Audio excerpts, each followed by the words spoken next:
বিসমিল্লাহির রহমানির রহিম। আমরা আজকে আমাদের শিডিউল অনুযায়ী ক্লাস শুরু করছি। তো তোমরা সবাই ভালো আছো, তাই না? আলহামদুলিল্লাহ। যাই হোক, তোমরা ক্লাসগুলো অবশ্যই মনোযোগ সহকারে করবা।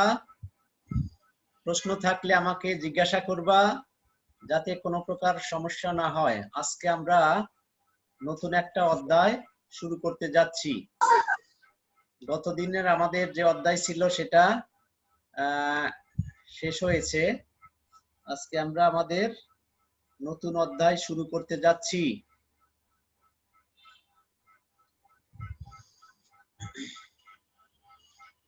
গতদিন আমাদের প্রথম অধ্যায় পর্যন্ত আলোচনা হয়েছিল। আজকে যে অধ্যায়টা শুরু করতে যাচ্ছি এটা হলো তৃতীয় অধ্যায়, এটা হলো চতুর্থ অধ্যায়। আমি তোমাদের প্রথম অধ্যায় পড়িয়েছি, এরপরে তৃতীয় অধ্যায় পড়াবো, সংখ্যা পদ্ধতি, তারপরে চতুর্থ অধ্যায় এবং পঞ্চম অধ্যায়ের প্রথমাংশ পড়াবো। আর তোমাদের আরেকজন স্যার আছেন, আব্দুল গফুর স্যার, উনি তোমাদের পড়াবেন দ্বিতীয় অধ্যায়। নিশ্চয়ই উনি দ্বিতীয় অধ্যায় পড়াচ্ছেন। এরপরে দ্বিতীয় অধ্যায় শেষ হলে উনি তৃতীয় অধ্যায়ের দ্বিতীয় অংশ ডিজিটাল ডিভাইস এবং ষষ্ঠ অধ্যায় পড়াবেন। তো যাই হোক, আমি প্রথম অধ্যায় শেষ করে তৃতীয় অধ্যায় না পড়িয়ে চতুর্থ অধ্যায় শুরু করলাম। এর কারণটা হলো চতুর্থ অধ্যায় HTML, এই অধ্যায়টা তোমাদের প্র্যাকটিক্যালের সাথে সম্পৃক্ত। যেহেতু এই অধ্যায় থেকে HTML এর উপরে প্র্যাকটিক্যালও ক্লাস থাকবে, তো সে কারণে তোমরা এই অধ্যায় ভালো করে শিখবা। অবশ্যই সব অধ্যায় ভালো করে শিখবা। তার মধ্যে এই চতুর্থ অধ্যায় থেকে থিওরিও প্রশ্ন থাকবে এবং প্র্যাকটিক্যালও থাকবে। প্র্যাকটিক্যালও এই অধ্যায় থেকে করতে হবে। প্র্যাকটিক্যাল খাতা বানাতে হবে। প্র্যাকটিক্যাল খাতা এবং অন্যান্য নিয়ম কানুন সব আস্তে আস্তে বলা হবে। তো এই প্র্যাকটিক্যাল অংশের থিওরি বিষয়গুলো আগে ভালো মতো শিখে নাও। তারপরে আমরা ল্যাবের ক্লাসগুলো যখন ল্যাবে করা হবে, তখন এই বিষয়গুলো আরো সুন্দরভাবে বুঝতে পারবা। তো যাই হোক, তোমরা নিশ্চয়ই বুঝতে পেরেছো।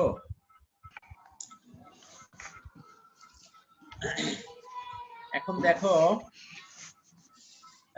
আমরা যে অধ্যায়টা শুরু করছি সেই অধ্যায়ের নাম হলো ওয়েব ডিজাইন পরিচিতি এবং HTML। ওয়েব ডিজাইন পরিচিতি এবং HTML।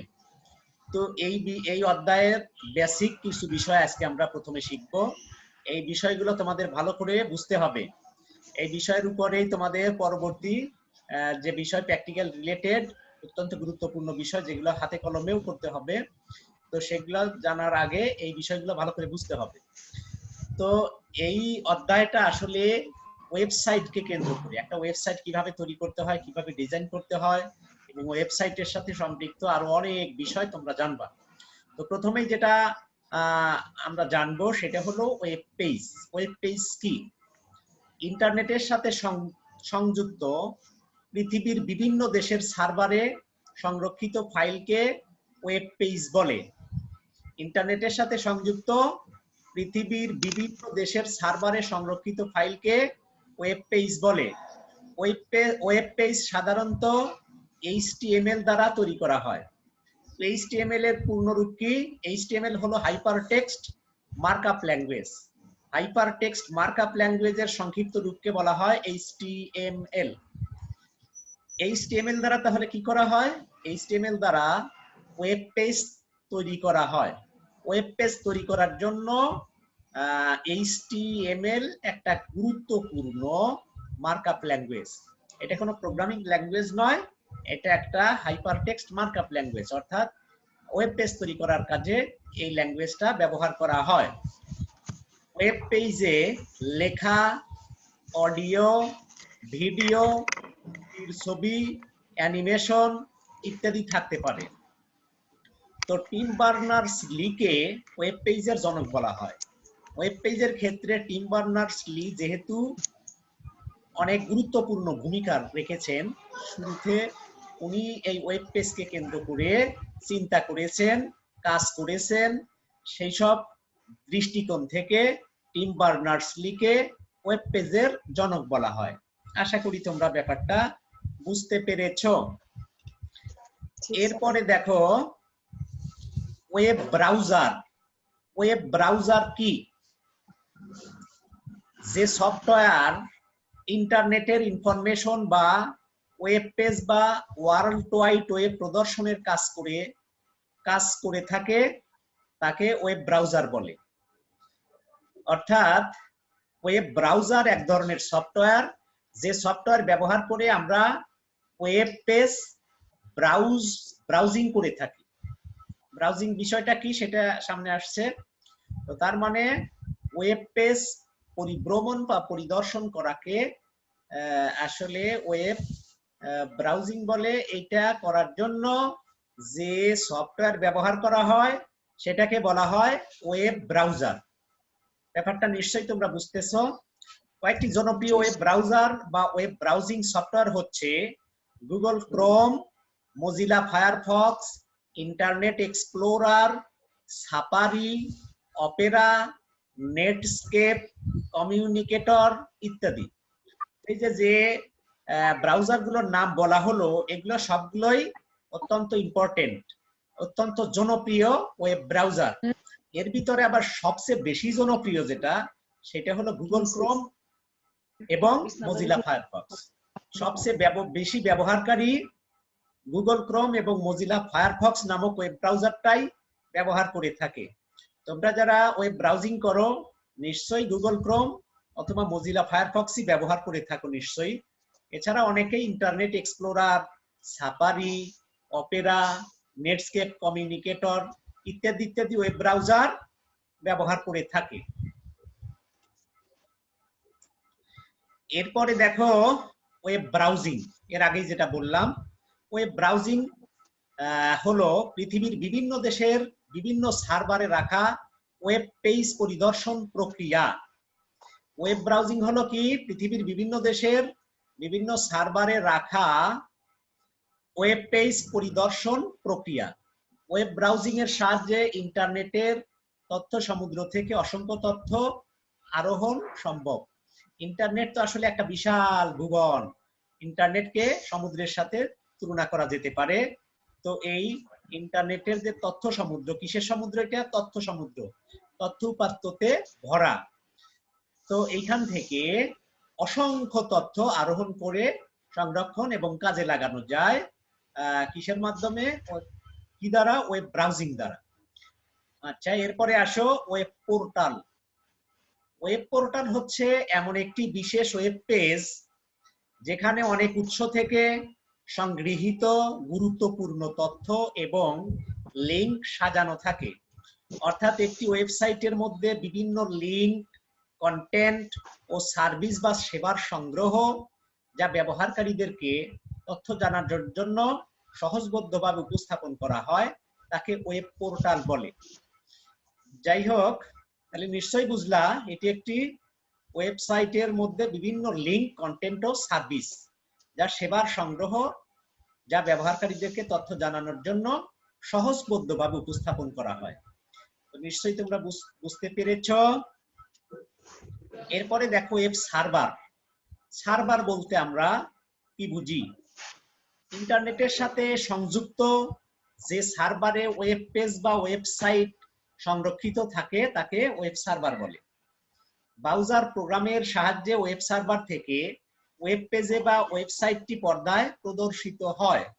Web server HTTP protocol ব্যবহার করে গ্রাহকের ওয়েব পেজ সরবরাহ করে। তো এখানে লক্ষণীয় যে আসলে সার্ভার সার্ভ করে, পরিবেশন করে। কি পরিবেশন করে সে? ওয়েব সার্ভারটা আসলে তথ্যকে পরিবেশন করে।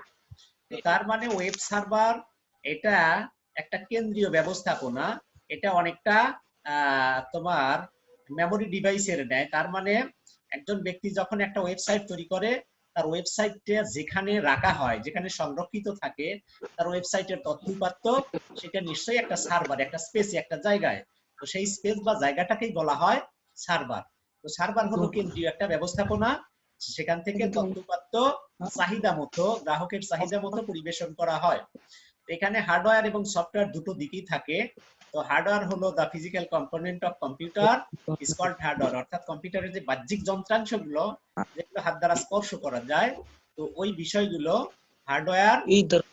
যেমন মডেম একটা হার্ডওয়্যার, তারপরে রাউটার এটা একটা হার্ডওয়্যার। আর software, the programs of computer is called software. কম্পিউটারের ভিতরে যে প্রোগ্রামগুলো থাকে সেগুলো সফটওয়্যার। তো এই সার্ভারের সাথে সম্পৃক্ত সফটওয়্যার কি হতে পারে? তো তার মানে যেমন ওই যে আগেই বলা হলো মজিলা ফায়ারফক্স, গুগল ক্রোম, তো বিভিন্ন ধরনের সার্ভার এর সাথে বিভিন্ন ধরনের সফটওয়্যার এই সার্ভারের সাথে সম্পৃক্ত থাকে। তো ওয়েব সার্ভার এইচটিটিপি প্রোটোকল ব্যবহার করে গ্রাহকের ওয়েব পেজ সরবরাহ করে থাকে। What is HTTP? এইচটিটিপি হলো হাইপারটেক্সট ট্রান্সফার প্রোটোকল। এটা ব্যবহার করেই ওয়েব পেজ সরবরাহ করে থাকে। আশা করি ব্যাপারগুলো তোমরা বুঝতে পারছো। এরপরে দেখো ওয়েব অ্যাড্রেস। ওয়েব অ্যাড্রেস কি? তো তার মানে প্রত্যেকেরই একটা ঠিকানা থাকে। যেমন একটা ক্লাসে, একটা শ্রেণীতে অনেকগুলা স্টুডেন্ট থাকতে পারে এবং একটা নাম একাধিক স্টুডেন্টের থাকতে পারে। তো তো সেই নাম দেখে তাহলে তাকে আইডেন্টিফাই করা যাবে না। কি জন্য? একই নাম বিভিন্ন স্টুডেন্টের থাকতে পারে, কিন্তু একজন স্টুডেন্টের ইউনিক এমন কি আছে যেটা দ্বারা অন্যান্য স্টুডেন্ট থেকে তাকে পৃথক করা যাবে? তো সেটা কি হবে? নিশ্চয়ই রোল নম্বর অথবা আইডি নম্বর, তাই না? তো আইডি অথবা রোল দিয়ে তাকে অন্যান্য যে কোনো স্টুডেন্ট থেকে পৃথক করা যাবে। তো তেমনি এই যে ইন্টারনেটের যে অ্যাড্রেস, ইন্টারনেট যে বিশাল ভুবন, এই ভুবনে সম্পৃক্ত যে কম্পিউটার গুলা, তাদের প্রত্যেকের একটা নির্দিষ্ট ইউনিক নাম থাকে, যে নাম অন্য কোনো কম্পিউটারের অ্যাড্রেসের সাথে মিলে না। তো এই নাম দেখেই তাকে হাজার হাজার লক্ষ লক্ষ কম্পিউটার থেকে তাকে আলাদা করা হয়। তো এই যে আলাদা করার যে প্রক্রিয়া, এটাই হলো ওয়েব অ্যাড্রেস। তার মানে প্রতিটি ওয়েবসাইটের একটি সুনির্দিষ্ট ও অদ্বিতীয় ঠিকানা রয়েছে, যার সাহায্যে ইন্টারনেটে সংযুক্ত থেকে যে কোনো জায়গা থেকে ওই ওয়েবসাইটের পেজগুলোকে ওয়েব ব্রাউজারে দেখা বা খুঁজে বের করা যায়। এই ঠিকানাকে ওয়েব অ্যাড্রেস বলে। যেমন http, তারপরে www.dwcuttara.edu.bd। এখানে যে অ্যাড্রেসটা তোমরা দেখছো, এটা হলো একটা ওয়েব অ্যাড্রেস। এটা আমাদের ঢাকা উইমেন কলেজের ওয়েব অ্যাড্রেস। নিশ্চয়ই তোমরা বিষয়টা বুঝতে পেরেছো।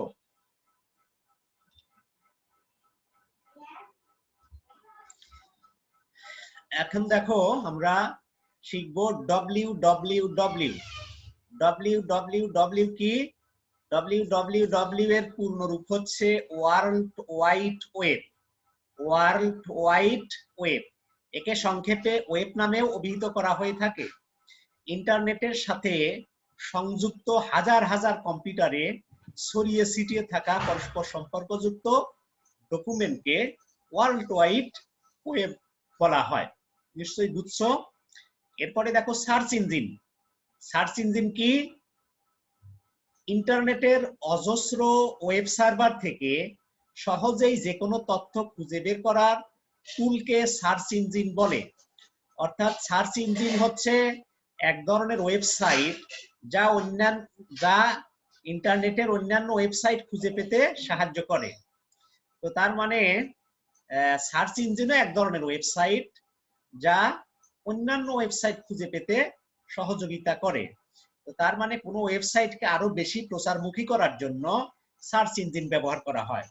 একটা ওয়েবসাইটে সার্চ ইঞ্জিন ব্যবহার করাটা কম্পালসারি বা বাধ্যতামূলক নয়, তবে ব্যবহার করলে আরো বেশি ওয়েবসাইটটা প্রচারমুখী হবে এবং স্বাচ্ছন্দ্য বোধ করবে ব্যবহারকারীরা, সহজেই সেই ওয়েবসাইটটা খুঁজে পাওয়া যাবে।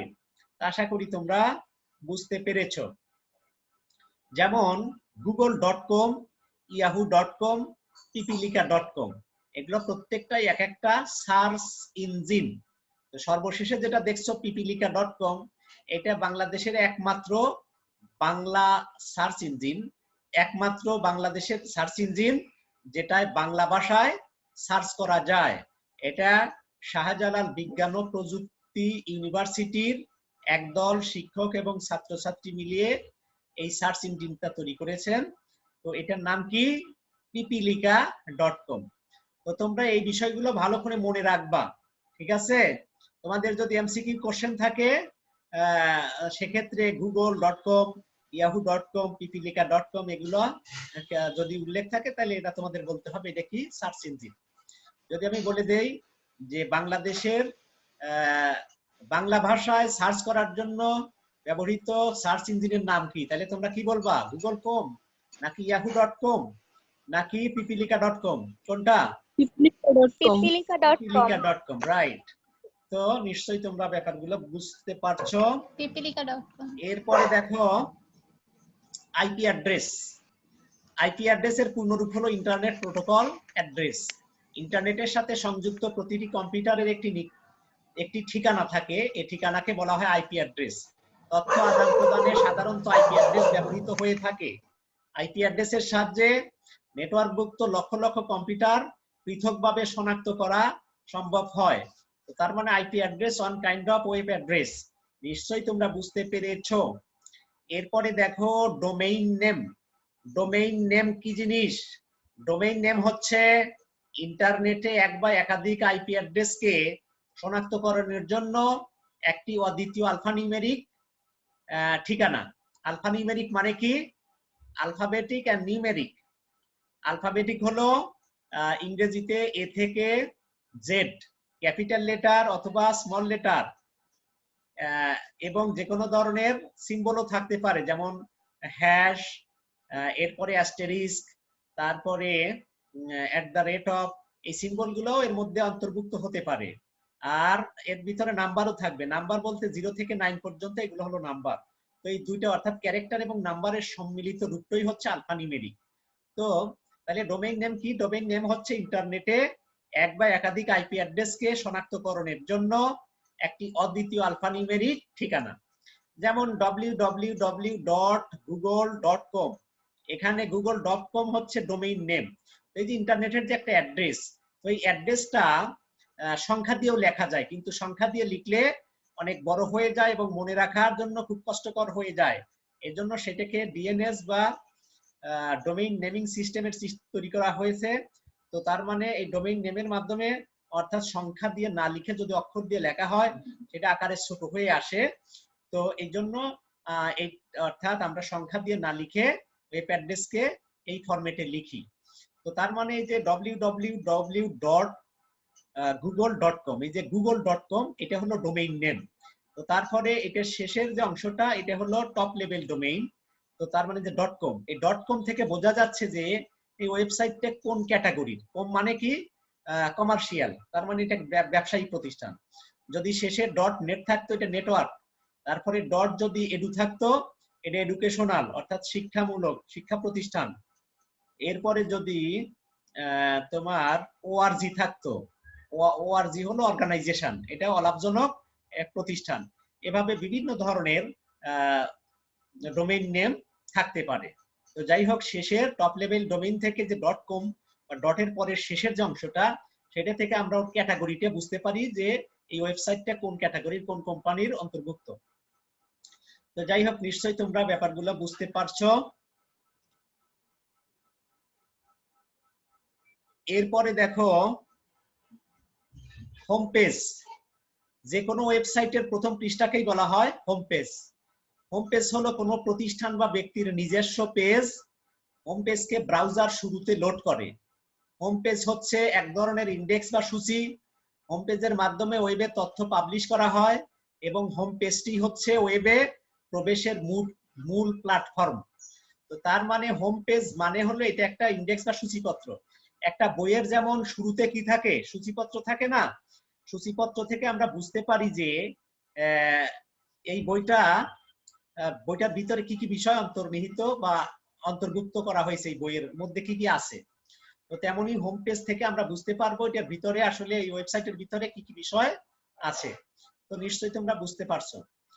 এরপরে দেখো ওয়েবসাইট। তো সবকিছু আসলে ওয়েবসাইটকে কেন্দ্র করেই। এই ওয়েবসাইটের অনেক শ্রেণী বিভাগ আছে, সেগুলো আমরা আগামী ক্লাস ইনশাআল্লাহ আলোচনা করব। আমরা আজকে শুধু ওয়েবসাইট পর্যন্ত শিখব। ইন্টারনেটের সাথে সংযুক্ত কোনো কম্পিউটারের বরাদ্দকৃত স্পেস বা লোকেশন যাতে এক বা একাধিক ওয়েব পেজ সংরক্ষণ করে রাখা যায় তাকে ওয়েবসাইট বলে। একাধিক ওয়েব পেজের সমন্বয়ে একটি ওয়েবসাইট তৈরি করা হয়। একাধিক ওয়েবসাইটের ওয়েব পেজের সমন্বয়ে একটি ওয়েবসাইট তৈরি করা হয়। তো তার মানে এই যে প্রথমে আমরা ওয়েব পেজ শিখেছি আর শেষে ওয়েবসাইট শিখছি, তো তার মানে এই যে ওয়েব পেজ গুলা ইন্টারনেটের সাথে সম্পৃক্ত পৃথিবীর বিভিন্ন দেশের সার্ভারে সংরক্ষিত যে ফাইলপত্র, এটাকে বলা হয় ওয়েব পেজ। আর একাধিক ওয়েব পেজ নিয়ে গঠিত যে রূপ, সেটাকে বলা হয় ওয়েবসাইট। তো তার মানে একটা ওয়েবসাইটের ভিতরে অনেকগুলো ওয়েব পেজ থাকতে পারে, আর সবগুলো ওয়েব পেজ নিয়েই একটা ওয়েবসাইট গঠিত হয়। তার মানে কম্পিউটারের ইন্টারনেটের সাথে সংযুক্ত কোনো কম্পিউটারের বরাদ্দকৃত স্পেস বা লোকেশন এটাই হচ্ছে ওয়েবসাইট, যেখানে একাধিক ওয়েব পেজ সংরক্ষণ করে রাখা যায়। তো তার মানে তোমাদের যদি আমি একটা উদাহরণ দেই, যে ঢাকার উত্তরায় মনে করো 7 নম্বর সেক্টর। 7 নম্বর সেক্টর এর ভিতরে অনেকগুলো হাউস বা বাসা আছে, তাই না? তো এই হাউস বা বাসার ভিতরে প্রত্যেকটা বাসার একটা নির্দিষ্ট জায়গা বা স্পেস আছে। তো ওই হোম বা বাড়ির ভিতরে একাধিক রুম নিয়ে এক একটা ফ্ল্যাট গঠিত হয়, তাই না? তো একটা ফ্ল্যাটের ভিতর অনেকগুলো রুম থাকতে পারে, 4টা 5টা বা তারও কিছু কম বেশি থাকতে পারে। তো সেই স্পেসটা, ওই বাড়ির একটা নির্দিষ্ট নম্বর থাকে, তো ওই নম্বরের আন্ডারে যে স্পেসটা, সেই স্পেসটাই হচ্ছে পুরোটা একটা ওয়েবসাইট। ওই ওয়েবসাইটের ভিতরে সমস্ত যে রুম, সেই রুমগুলোই হবে on kind of web page. তো যাই হোক, এভাবে এই 7 নম্বর সেক্টরে অনেকগুলো বাসা, এই সবগুলো বাসাই এক একটা ওয়েবসাইট। আর এই সবগুলো ওয়েবসাইট মিলে, অর্থাৎ সবগুলো বাসা মিলে 7 নম্বর সেক্টর। তো তার মানে যদি এভাবে তোমরা বলো যে পুরো 7 নম্বর সেক্টরটা, এটাকে কিসের সাথে কম্পেয়ার করা যায়? এটা ইন্টারনেটের সাথে কম্পেয়ার করা যায়। আর এই ইন্টারনেটের যে বিশাল স্পেস, এখান থেকে একটা বাড়ি বা একটা বাসা ভাড়া করে ব্যবহার করা, এটা হলো ওয়েবসাইট। তো তোমরা নিশ্চয়ই বুঝতে পারছো, তার মানে সবচেয়ে বিশাল পরিধি যেটা, সেটা হলো সেটা ইন্টারনেট। আর ইন্টারনেটের যে অনেক বিশাল জায়গা, সেখান থেকে নির্দিষ্ট পরিমাণে জায়গা ভাড়া করে ব্যবহারকারী ব্যবহার করবে। তো এই ভাড়া করা জায়গাটাই হলো ওয়েবসাইট। তো আশা করি তোমরা ব্যাপারগুলো বুঝতে পেরেছো। এখন যদি তোমাদের বলি ওয়েবসাইট কি আসলে, এটা কি কেউ বলতে পারবা? তোমরা একটু বলো তো, ওয়েবসাইট আসলে কি জিনিস? কেউ বলবা? লাবণী আক্তার,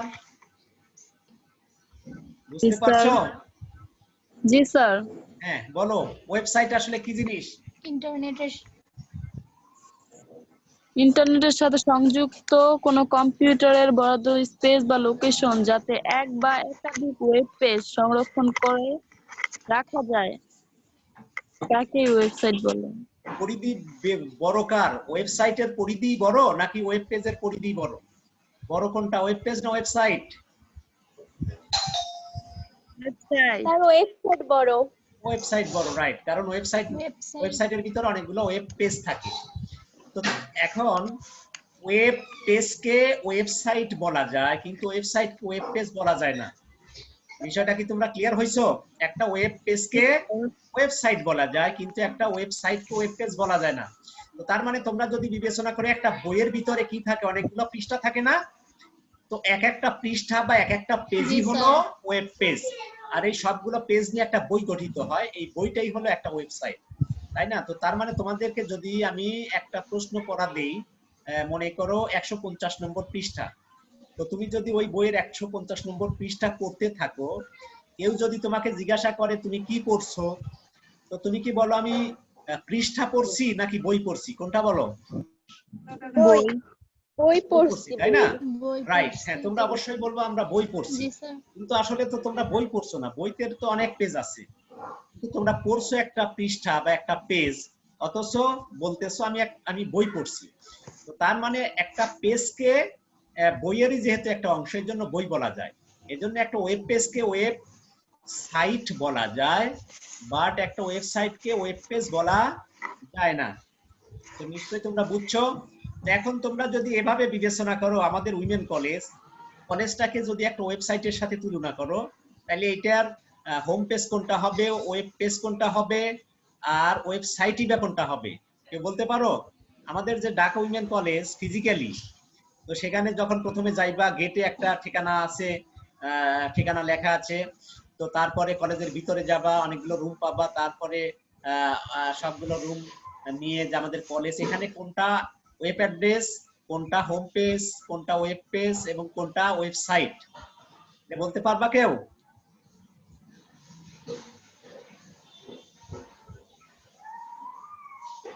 আচ্ছা আমি তোমাদের বলে দিচ্ছি, সেটা হলো ঢাকা উইমেন কলেজের একটা ঠিকানা আছে 17 এ নম্বর রোড, তাই না?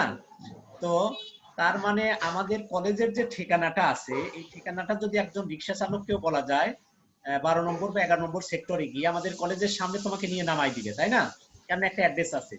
তো এই যে কলেজের সামনে যে একটা অ্যাড্রেস লেখা থাকে, তো লেখা আছে, এটাই হলো ওয়েব অ্যাড্রেস। আমাদের কলেজকে ওভাবে চিন্তা করলে এই কলেজের ঠিকানাটাকে বলা হবে ওয়েব অ্যাড্রেস। তারপরে কলেজের গেট দিয়ে যখন তোমরা ভিতরে ঢুকবা, নিচতলায় দেখবা একটা রুম আছে, একটা স্পেস আছে। তো সেখানে আসলে গেলে অনেক কিছু ইনফরমেশন তোমরা পেয়ে যাবা, ঠিক আছে? তো এই যে নিচের যে রুমটা, এটাকে কি বলা হবে? এটাকে বলা হবে হোম পেজ। তো হোম পেজ হলো সূচিপত্র, ওখান থেকে জানবা যে কলেজের কোথায় কি আছে। তো এরপরে যখন তুমি নিচতলা থেকে উপরে বা 3 তলা 4 তলা 5 তলা অন্যান্য তলায় যাবা, এভাবে 8 তলা পর্যন্ত যাবা, গিয়ে প্রত্যেকটা রুমে ঢুকে দেখবা টিচাররা ক্লাস নিচ্ছে, অনেকগুলো স্টুডেন্ট আছে এবং টিচার ক্লাস নিচ্ছেন। এভাবে প্রত্যেকটা রুমই এক একটা কি হবে? Web page. আর এই ওয়েব পেজ অর্থাৎ সবগুলো রুম আলাদা আলাদা ভাবে ওয়েব পেজ হবে। আর এই সবগুলো রুম নিয়ে নিচ থেকে উপরে তথা পুরো বিল্ডিংটা, ঢাকা উইমেন কলেজের পুরো বিল্ডিংটা কি হবে? একটা ওয়েব সাইট হবে। আশা করি তোমরা ব্যাপারটা বুঝতে পেরেছো, তাই না?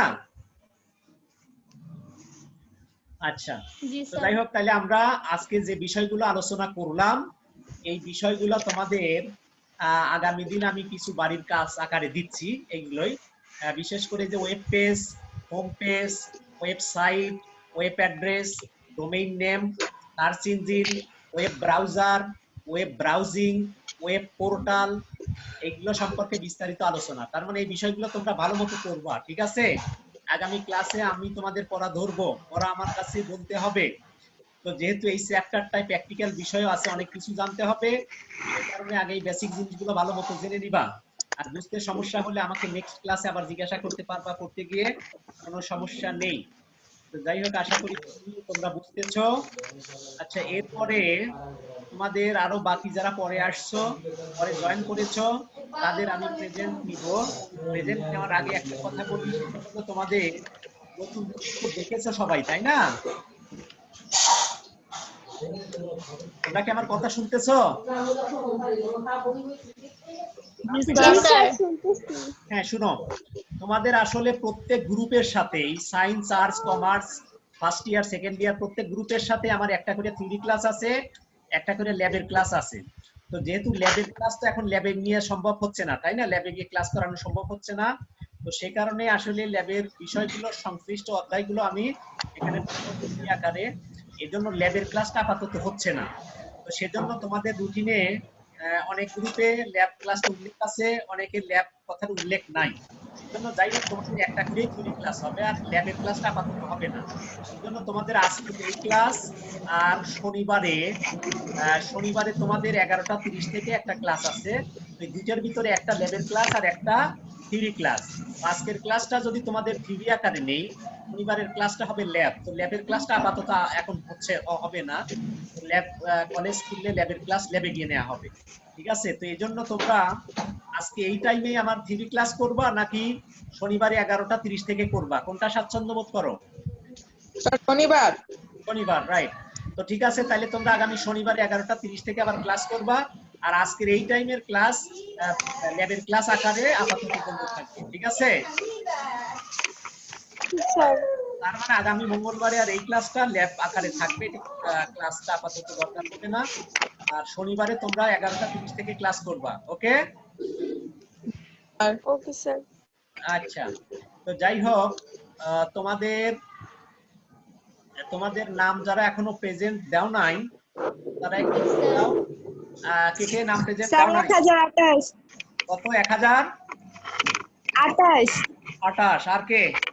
স্যার 1018। 1018। জি স্যার। আর কে? আর কে বলো? আর কে আছো? আর কেউ নাই?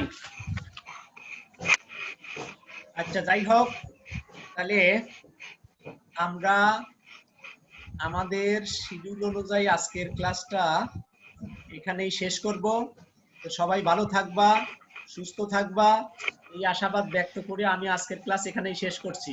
আল্লাহ হাফেজ।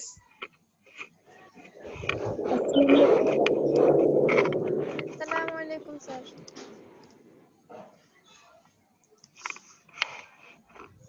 স্যার আসসালামু আলাইকুম। ওয়ালাইকুম আসসালাম ওয়া রাহমাতুল্লাহ। আসসালামু আলাইকুম স্যার। ওয়ালাইকুম আসসালাম ওয়া রাহমাতুল্লাহ।